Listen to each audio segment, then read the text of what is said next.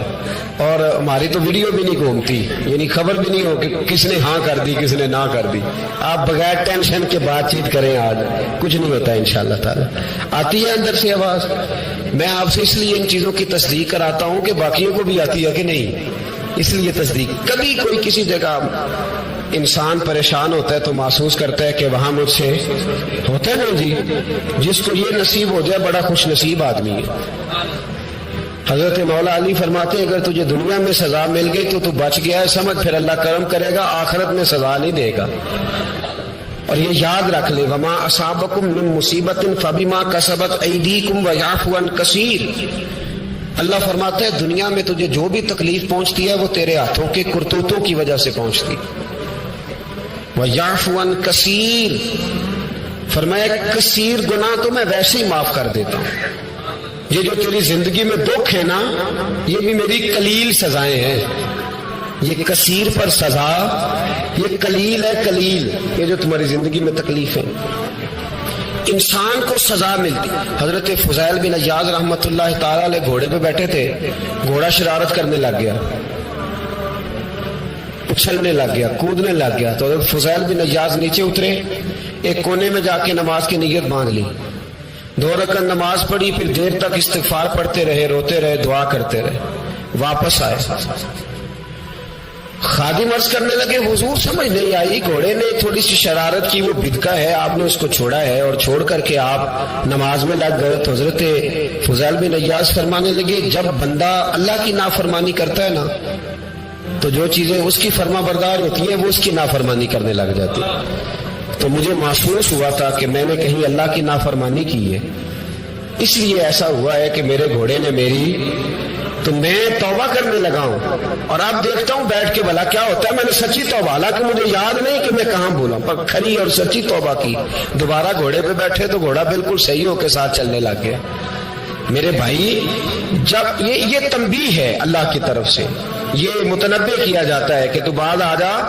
بہت ساری جگہوں پہ انسان کو وقتی طور پر اگر سزا مل جائے, نبی پاک علیہ السلام کی خدمت میں ایک صحابی آئے, بات مضبوط کر دوں, واقعہ سنایا ہے نا, تو کچھ لوگ سمجھتے ہیں کہ یہ واقعہ ہے, تو میں ایک حدیث پاک امام بہقی کی لکھی ہوئی عرض کرتا ہوں. نبی پاک علیہ السلام کے ایک صحابی آئے اور ان کا سر پھٹا ہوا تھا, خون بہ رہا تھا. سرکار نے فرمایا کیا ہوا؟ عرض کی حضور ایک عورت جا رہی تھی, میری نظر پڑی, ابھی نظر پڑی ہے کہ میرے آگے ستون آ گیا تو میرے سر پہ لگ گیا. نبی پاک صلی اللہ علیہ وسلم نے فرمایا تیرے لیے خوشخبری ہے, اگر دنیا میں تیری غلطی کی تجھے سزا ملی ہے تو پھر رب تجھے قیامت میں سزا نہیں دے گا. پھر اللہ قیامت میں سزا, بعض گناہ ایسے ہیں جن کی یہاں بھی سزا ملے گی اور وہاں بھی ملے گی, لیکن میرے بھائی پہلی بات یہ ہے کہ اللہ تعالیٰ اس غلطی کی یہی سزا دے لے, اور دعا فرمائے اللہ تبارک و تعالیٰ یہاں بھی معافی عطا فرمائے, وہاں بھی معافی عطا فرمائے, اللہ درگزر ہی فرمائے. لیکن میرے بھائی ایک تو یہ سزا, ایک سزا یہ ہوتی ہے کہ انسان جب گناہ کرنے لگتا ہے تو اللہ نعمتوں کے دروازے کھولتا ہے, مہلت دیتا ہے. 500 سال تک فرعون کو مہلت دی. کتنے؟ یہاں جو 5 سال حکومت کر لیتا ہے وہ کہتا ہے سب سے قابل میں ہی ہوں, مجھے مہلت ملی ہوئی ہے. 500 سال مہلت دی اللہ تعالیٰ نے. اور فرعون کی قوم پر پتہ عذاب کس طرح کے آئے تھے, ٹڈیاں مسلط کر دی اللہ نے. یہ گھومتی نہیں چھوٹی سی, ہم اپنی زبان میں اس کو کچھ لوگ مختلف ناموں سے یاد کرتے ہیں, کوئی مکڑی کہتا ہے, کوئی کچھ کہتا ہے, مسلط کر دی, جاتی نہیں. ان پر بنی اسرائیل کے ان مقابل جو فرعون کی قوم تھی ان پر الزام اس طرح کا عذاب آیا کہ مینڈک مسلط کر دی اللہ تعالیٰ. برتن کھولتے تھے اندر مینڈک نکلتا تھا, دنیا کی ہر دوائی استعمال کرتے تھے لیکن مینڈک نکل آتا تھا. تھوڑا سا سمجھا کریں چیزوں کو, ہمارے رنگ نہیں زیادہ گورے کہ ہم پر عذاب نہیں آتا. کوئی بہت زیادہ اللہ تعالیٰ معاف فرمائے دولت نہیں جمع کرا بیٹھے شاہی خزانے میں کہ ہم سے پوچھا نہیں جائے گا. یہ مہلت ہے, مہلت کو مہلت سمجھو. پھر جب پکڑ آتی ہے نا اللہ کریم کی, میں نے دیکھا ہے کروڑوں روپیہ, 6 اولادیں, ایک شخص کے بچے باہر سے آ رہے تھے، وہ بندہ بیمار تھا، مجھے کہنے لگا حضرت جی دعا کریں میں ان کے آنے سے پہلے مر جاؤں ورنہ آ کے مجھے مار دیں گے، دعا کریں۔ اتنی بے سکونی، کروڑوں روپیہ پڑا ہے تو یہ عذاب نہیں؟ کوئی ضروری ہے کہ پتھر ہی برسیں گے تو سمجھ آئے گی؟ یہ جو سگا بیٹا بوڑھے باپ کے قریب سے گزر جاتا ہے، سلام نہیں لیتا تو اس کو عذاب نہیں سمجھتے؟ یہ جو امت کی بیٹیاں، امت کی بچیاں، ہماری بچیاں ایک سال کے اندر 75,000 ہزار بچی ایک ڈویژن سے بھاگ کے شادی کر رہی ہے اور ایک صوبے سے، تو اس کو آپ اللہ کا عذاب نہیں سمجھتے؟ یہ معمولی بات ہے؟ نہیں ہمارے رنگ ہو رہے ہیں، ہم بڑے سمارٹ ہیں۔ 1500 سال مہلت دی نوح علیہ السلام کی قوم کو۔ کتنے سال؟ بول کے بتائیے، بول کے دوبارہ بولیے۔ 1500 سال۔ کوئی آدمی اپنی سمارٹنیس پہ خوش نہ ہو جائے کہ 20 سال ہو گئے، میں تو نافرمانی بھی کر رہا ہوں، روٹی بھی پک رہی ہے، میں تو حرام بھی کھا رہا ہوں، پھر بھی سب ٹھیک ہے۔ 1500 سال مہلت دی۔ پھر حضرت نوح کہنے لگے اللہ میں نے تو بڑا سمجھایا، نہیں باز آتے۔ تو رب کریم نے فرمایا کشتی بناؤ۔ اللہ کے پیغمبر کشتی بنانے لگے تو قوم مذاق اڑانے لگ گئی۔ اب کیا کرنے لگے ہو؟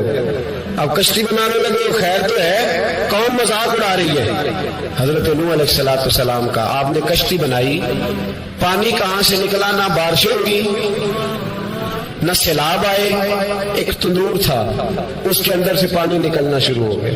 کبھی تندور سے بھی پانی نکلا ہے، پر جب نکالنے والا چاہتا ہے تو وہاں سے بھی ایک تندور سے پانی نکلا۔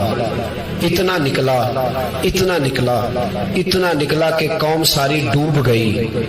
قرآن مجید کے صفحات شہادت دیں گے کہ حضرت نوح کی قوم کا بچہ بہ گیا، بچے صرف وہ تھے جو حضرت نوح کے ساتھ ہو گئے، تباہ ہو گئی۔ اللہ بے نیاز ہے، بے نیاز۔ 1500 سال مہلت ملے اور تو پھر بھی کہے رب بڑا کریم ہے، معاف کر دے گا۔ 1500 سال تجھے گنجائش دے اور تو کہے کوئی نہیں، بات معافی ملنی چاہیے ابھی بھی۔ میرے بھائی، حضرت صالح علیہ السلام کی قوم، حضرت صالح نے تبلیغ شروع کی تو کہنے لگے پہلے معجزہ دکھاؤ۔ جی آج تو نہیں لوگ معجزے مانگتے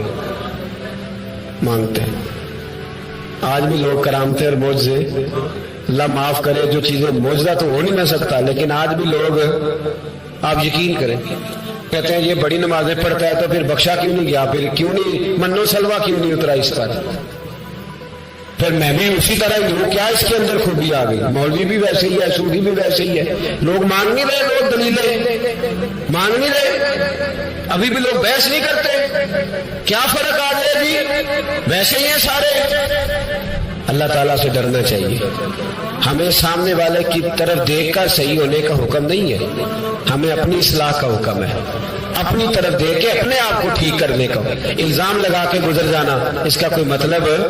سنو اور یاد رکھو، حضرت صالح علیہ السلام سے کہنے لگے پہلے معجزہ دکھائیں، تو حضرت صالح علیہ السلام نے فرمایا اونٹ کہاں سے پیدا ہوتے ہیں؟ کہا اونٹنی کے بطن سے۔ فرمایا آؤ میں تمہیں پہاڑ کے اندر سے اونٹنی پیدا کر کے دکھاتا ہوں۔ کہاں سے؟ پہاڑ کے اندر سے۔ حضرت نوح ساتھ لے کے گئے تو پہاڑ کے اندر سے اونٹنی نکلی، اور اونٹنی بھی گابن تھی، اس کے پیٹ میں بچہ، اور اونٹنی اتنا دودھ دیتی تھی کہ ساری بستی دودھ پی جاتی تھی، پھر بھی دودھ بچ جایا کرتا تھا۔ لیکن حضرت نوح علیہ السلام نے فرمایا تم نے دیکھ تو لیا یہی سے، یہ جتنا دودھ دے گی روٹی بھی اتنی کھائے گی، ایک دن تم سارے پانی پیو گے، ایک دن یہ سارا پانی پیا کرے گی، ایک دن تم سارے باقی جانوروں کو گھاس کھلاؤ گے، ایک دن یہ اونٹنی، اور اونٹنی کا نام کیا؟ ناقۃ اللہ، اللہ کی اونٹنی۔ کس کی اونٹنی؟ نام کیا ہے؟ اللہ کی، یہ اللہ کی اونٹنی ہے۔ تو حضرت نوح علیہ السلام کی اونٹنی، فرمایا اس کی بے ادبی نہ کرنا۔ باز نہیں آئے لوگ، باز نہیں آئے، کہنے لگا جی دودھ دینا تو ٹھیک ہے، پر یہ جو سارا پانی پی جاتی ہے نا یہ صحیح نہیں، یہ جو ساری گھاس کھا جاتی ہے یہ نہیں ٹھیک، دودھ دینا تو ٹھیک ہے پر یہ نہیں صحیح۔ آپ نے فرمایا اسے کچھ نہ کہنا، اللہ کی اونٹنی ہے۔ میں کہا کرتا ہوں ان لوگوں نے ناقۃ اللہ کی بے ادبی کی، حضرت نوح علیہ السلام کی اونٹنی کی ٹانگیں کاٹ دی، صالح علیہ السلام کی، اور دیکھو اللہ بڑا بے نیاز ہے، اگر پیدا کرنا جانتا ہے تو حفاظت کرنی نہیں جانتا. لیکن رب کریم نے فرمایا نہ کرنا. انہوں نے ان کے پیر کاٹ دیے، کانوں پہ چھریاں لگائیں. اونٹنی جب مر گئی، اونٹنی اللہ تبارک و تعالیٰ کی وہ اونٹنی جب مر گئی تو حضرت صالح علیہ السلام کی قوم پر رب کریم نے زلزلہ بھیجا. اذا زلزلت الارض زلزالها، جب زلزلے آئیں گے اور جب ان کا زلزلہ آنا زلزلہ آتا ہے نا، کیا کرتی ہے قوم؟ لا الہ الا اللہ، لا الہ الا اللہ، کلمے جاری ہو جاتے. بلکہ ایک دفعہ ایسا بھی ہوا کہ مسجدوں میں اعلان ہونے لگے زلزلہ آ رہا ہے. جو فجر کے لیے نہیں اٹھے زلزلے کے لیے وہ بھی اٹھ گئے. جن کا دعویٰ ہے نا میری سویرے آنکھ نہیں کھلتی، ان کی لگی نہیں کتنے گھنٹے، بعد میں بھی نہیں لگی. ٹی وی پہ اعلان ہوتے رہے کوئی نہیں آ رہا، سو جاؤ چپ کر کے. لیکن آنکھ لگی. موت سے تو ڈرتا ہے، اللہ سے ڈرتا ہی نہیں. موت کا خوف ہے، رب کا نہیں. زلزلہ آیا، ساری قوم تباہ ہو گئی. بتاؤ اگر ناقت اللہ کی گستاخی ہو تو اللہ ناراض ہو جاتا ہے، اور اگر اولیاء اللہ کی ہو، اگر اولیاء اللہ کی ہو تو رب ناراض نہیں ہوتا. شرم نہیں آتی لوگوں کو داتا صاحب کی بے ادبی کرتے ہیں، شرم نہیں آتی لوگوں کو غوث اعظم کی گستاخی کرتے، حیا نہیں آتی جنہوں نے دین پھیلایا ان کی بے ادبی. میں درد سے کہتا ہوں، رو کے کہتا ہوں، اور اگر کلیجہ پھٹ سکے تو میں دکھاؤں زخم کتنے. ایک حج کے موقع پر ایک بابا جی، اس سال 4,80,000 روپے کا پرائیویٹ حج تھا، اور بابا جی کی کیفیت کمزور تھی، بیچارے بیمار تھے. اس کے باوجود وہ گئے. بوڑھے آدمی، جا کے بیٹھیے، بزرگ، اور کتنی مشکل ہے وہاں منا، مزدلفہ، عرفات، طواف زیارت. کتنا مشکل کام ہے طواف زیارت کرنا، طواف وداع کرنا. کس کٹھن سے حج کیا، بڑھاپے میں، پیسے نہیں لگائے. اور جب وہ روضہ رسول پہ گئے صلی اللہ اور انہوں نے جا کے نبی پاک صلی اللہ علیہ وسلم کے روزے کی طرف منہ کر کے درود شریف پڑھا تو ایک ملا نے اٹھ کے کہہ دیا تو مشرک ہے. تو میری روح کانپی. میں نے کہا تجھے شرم نہیں آئی، حیا نہیں آئی؟ اس کی عمر دیکھ، کس بڑھاپے میں کہاں سے چلا، کہاں آیا. یہ مشرک ہوتا تو کسی مندر میں جاتا، یہ مشرک ہوتا تو کسی گرجے میں جاتا. یہ مشرک نہیں، یہ مومن ہے. اور یہ وہ والا مومن ہے جس کے سینے میں دل جب دھڑکتا ہے تو خالی دھڑکتا نہیں، ساتھ وہ محمد عربی پہ درود و سلام بھی پڑھتا ہے. شرم نہیں آتی لوگوں کو؟ اتنی بڑی گستاخی کرتے ہیں. جو روزہ رسول پہ آیا مشرک ہے. میں نے جو مولوی کو صاف صاف کہا تھا، میں نے کہا اگر میں مشرک ہوں تو نکالو، مشرک کا داخلہ تو یہاں ویسے ہی منع ہے. شرم نہیں آتی؟ اپنی زبان کا ہی پاس کرو کچھ. اتنا ظلم، اتنی بڑی فرقہ واریت امت میں، اتنا امت کو تقسیم کرتے ہو، تمہیں شرم نہیں آتی؟ جہاں سے اتحاد کا پیغام دینا چاہیے وہاں سے تم لوگوں کو فرقے کا پیغام دیتے ہو، ایک مخصوص فرقے کی تبلیغ کرتے ہو. خدا را تو میں کہہ رہا ہوں ناقت اللہ کی بے ادبی پہ عذاب آتا ہے، تو اولیاء اللہ کی بے ادبی پہ نہیں آتا. داتا صاحب ساری دن کی تبلیغ کرتے رہے، ایک آدمی نے اٹھ کے کہہ دیا جناب وہ تو شرک کا اڈا ہے، تو رب کریم ناراض نہیں ہوتا ان باتوں سے. ہمیں خیال کرنا چاہیے، اللہ سے ڈرنا چاہیے. ان چیزوں سے عذاب آتا ہے اور آ رہا ہے. اللہ تعالی ہمیں محفوظ فرمائے. اللہ ہمیں اس سے، قوم لوط پہ بھی عذاب آیا. ہم جنس پرستی، مرد مردوں سے بدکاری کرتے. حضرت نوح نے سمجھایا کہ یہ کام درست، فطرت کے خلاف ہے، یہ کام درست نہیں. جب انسان یہ کام کرتا ہے تو زمین اور آسمان کانپتے ہیں. اب میں کیسے کھول کے بتاؤں، میرے پاس اعداد و شمار ہیں کہ پاکستان کے اندر اس کام کی کیفیت کیا ہے اور کس طرح کر کے لوگ. میں تو رونا روتا رہتا ہوں داڑھی کا. لوگ کئی دفعہ کہتے ہیں حضرت صاحب پہلے بھی آئے تھے تو داڑھی کی بات، پھر بھی آئے تو داڑھی کی بات. تو میں رونا روتا ہوں، اس لیے روتا ہوں کہ جو کلین شیو نوجوان ہوتا ہے وہ امرد کے حکم میں ہے، اس پر وہی حکم لگتا ہے جو عورت پہ لگتا ہے. اس کے ساتھ مرد کا اٹھنا بیٹھنا اسی طرح ناجائز ہے جس طرح عورت کے ساتھ. حضرت جنید بغدادی رحمت اللہ تعالی علیہ کے سامنے ایک شخص نے کہا وہ کتنا خوبصورت نوجوان جا رہا ہے، تو آپ فرمانے لگے تو حافظ قرآن نہیں کہا؟ ہاں. فرمانے لگے جا اپنے حفظ کی خیر منا. وہ شخص کہتا ہے میں نے اس بغیر داڑھی والے کلین شیو نوجوان کو بری نظر سے دیکھا، مجھے قرآن پاک ہی بھول گیا، سارا قرآن پاک بھول. اور کتنے سال میں دعائیں کرتا رہا، بیت اللہ کے طواف کرتا رہا، میں یاد بھی کرتا تو نہیں ہوتا.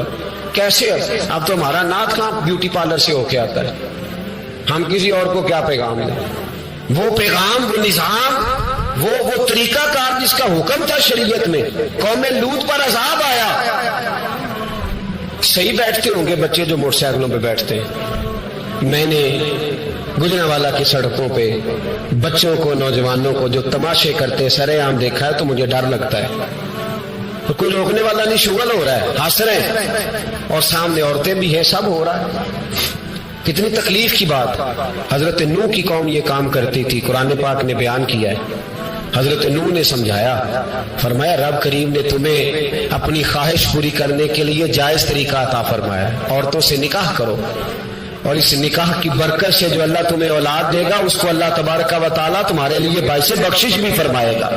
لیکن جب قوم نہ مانی تو جو قوم میں لوط کا عمل کرے اس کا علاج قرآن نے بیان فرمایا کہ آسمان سے پتھر برسیں گے. پھر پتھر برسے، اور جن کے بڑے بڑے اچھے دماغ تھے ان کے دماغ چکنا چور کر دیے گئے، تباہ کر دیے گئے. ان کے دماغ زمین پر بچھاڑ دیا گیا.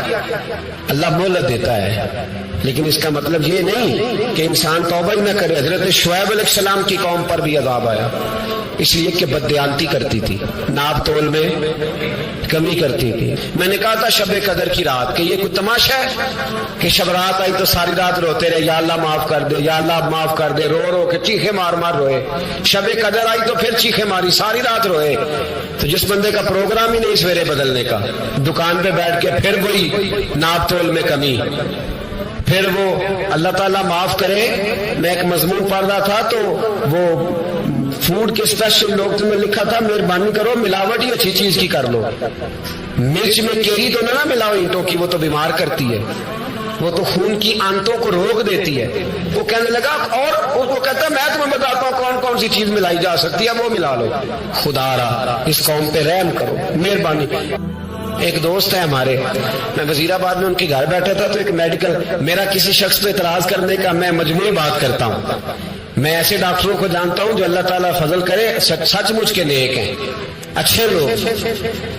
تو بچے کا میڈیکل سٹور ہے، تو والد بیمار ہو گیا تو کہتا ہے ابا جی ڈاکٹر صاحب نے کہا آپ کو ڈریپ لگنی ہے. تو سگے باپ کو ڈریپ لگانے لگا تو باپ کیا کہتا ہے؟ کہتا ہے پتر تیری مہربانی مینوں کوئی اصلی لائی، وہ نہ لائیں جڑی لوکاں نوں لانا ہے. اب وہ پیار سے سنا رہا ہے بات. میں نے اسے کہا کہ یہ تو ڈوب مرنے کا مقام ہے نا، ڈوب مرنے کا مقام. جس ملک کے اندر دوائی بھی صحیح نہ بکے، اصلی نہ ملے دوائی بھی، اور پھر وہ قوم کہے کہ ہم نے تو پورے روزے رکھے، ہم نے تو بڑا صدقہ اور خیرات کیا، دوائی بھی اصل نہ ملے. جناب شعیب علیہ السلام کی قوم ناپ تول میں کمی کرتی تھی تو اللہ تبارک و تعالیٰ نے ان پر بتا عذاب کس طرح کا بھیجا. شدید گرمی ہوئی، اللہ ہمیں محفوظ فرمائے. سارے آمین کہہ دیا. دیکھیں کتنا اچھا موسم کر دیا رب کریم. اللہ ہمیں محفوظ فرمائے، اللہ رحمت فرمائے. شدید گرمی کی لہر آئی، باہر اتنی گرمی ہوئی کہ لوگ اپنے گھروں میں گھس گئے. جس طرح سورج کی شعاعیں گھروں کے اندر داخل ہو جاتی ہے، اس طرح گرمی کی لہر اندر داخل ہوئی. اور جس طرح کسی کو آگ لگ جائے تو وہ آدمی اچھلتا کودتا ہے نا، اس طرح یہ لوگ اچھلنے لگے اور اچھل کود کے مر گئے. جرم کیا تھا؟ ناپ تول میں کمی کرتے. حضرت داؤد کی قوم بھی تباہ ہوئی. جرم کیا تھا؟ ہفتے والے دن مچھلیاں نہیں پکڑنی تو یہ پکڑتے تھے.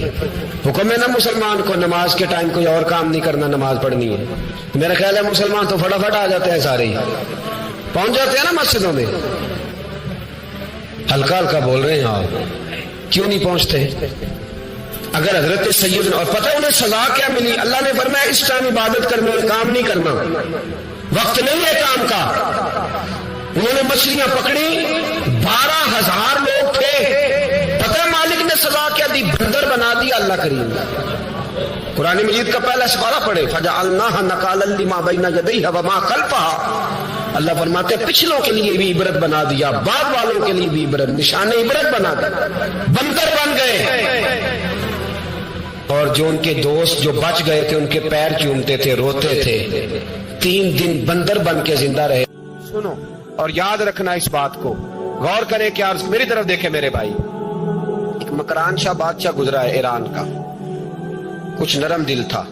وہ نا سیر کرنے نکلا, درمیان میں پل آتا تھا, ایک دریا تھا, اس کا پل تھا, پل کے اس پار جنگل تھا, سبزہ تھا, سیرگاہیں بنی ہوئی تھی. بادشاہ وہاں 2-4 دن رہنے کا ارادہ کیا. جب بادشاہ وہاں پہنچتا ہے نا مکران شاہ, تو اس نے دیکھا کہ وہاں 2-3 دن قیام کرنا ہے, جھیل ہے, سیرگاہ ہے, وہاں اس نے رکنے کا پروگرام بنا لیا. بادشاہ تو علیحدہ اس کے لیے رہائش تھی, سپاہی علیحدہ رہتے تھے. یہاں تو لوگ کہتے ہیں نا وہ پولیس کو ڈانٹتے ہیں, پولیس کو پوچھتے ہیں. او بھائی پولیس تو تمہارے ماتحت ہوتی ہے, پولیس تو سمجھ گئی ہے کہ تم کس طرح ان سے کام لیتے ہو, ان کو تو تم اپنے تحت رکھتے ہو. پولیس والے علیحدہ رہتے تھے, اس کے ساتھ جو سپاہی گئے ہوئے تھے, گن مین گئے ہوئے تھے. مکران شاہ سیر سپاٹے پہ رہتا تھا. ایک بوڑھی عورت تھی, اس کی ایک گائے تھی, وہ جنگل کے اندر بوڑھی رہتی تھی, گائے اس کی وہاں چرتی رہتی تھی. شام کو وہ گائے گھر لوٹتی, بوڑھی دودھ پی کے سو جاتی. سپاہی اس بوڑھی کے پاس آئے, کہنے لگے تیری گائے بڑی صحت مند ہے, ہمارے ہاتھ بیچ دے. بوڑھی نے کہا میرے بڑھاپے کا سہارا ہے, اس کا دودھ پی کے میں زندہ ہوں, بیچوں کی نہیں. وہی والا کام جو ہمارے ملک میں ہوتا ہے کہ قیمت کے ساتھ زمین دینی ہے کہ مفت دینی ہے. جب بڑے آدمی کو پسند آ جاتی ہے تو کہتے ہیں مول دینی ہے کہ مفت دینی ہے. دینی پڑتی ہے, غریب ہے, کیا کریں, مجبور ہے, مظلوم ہے. کہا بوڑھی عورت سے سپاہیوں نے بیچ دے, کہا نہیں. کہنے لگے نہیں بیچے گی تو ہم لے لیں گے. اس عورت کی گائے زبردستی سپاہی ذبح کر کے کھا گئے. بوڑھی نے بادشاہ تک پہنچنا چاہا لیکن اس کو پہنچنے نہ دیا گیا, منع کر دیا گیا. اس کی رسائی نہ ہو سکی, غریب عورت تھی. جس دن مکران شاہ واپس آ رہے تھے نا سیر کر کے, پل سے گزر رہے تھے, تو کسی نے بوڑھی سے کہا کہ بادشاہ گزرے گا. وہ چھپ کے پل پہ بیٹھ گئی, اور مکران شاہ جب پل سے گزرنے لگے تو بوڑھی آگے آئی اور اس کے گھوڑے کی لگام پکڑی. ایسا جملہ کہا کہ مکران شاہ چکرا کے زمین پہ گرا. اور بوڑھی کہنے لگی مکران شاہ تیرے سپاہی میری گائے ذبح کر کے کھا گئے ہیں, تو بتا اس کا حساب اس پل پہ کھڑے ہو کے دینا کہ پل صراط پہ دینا ہے. بتا یہاں کھڑے ہو کے دے گا کہ وہاں کھڑے ہو کے دے گا, بول. ارباب اقتدار, حکومت کے ایوانوں میں بیٹھنے والوں, بتاؤ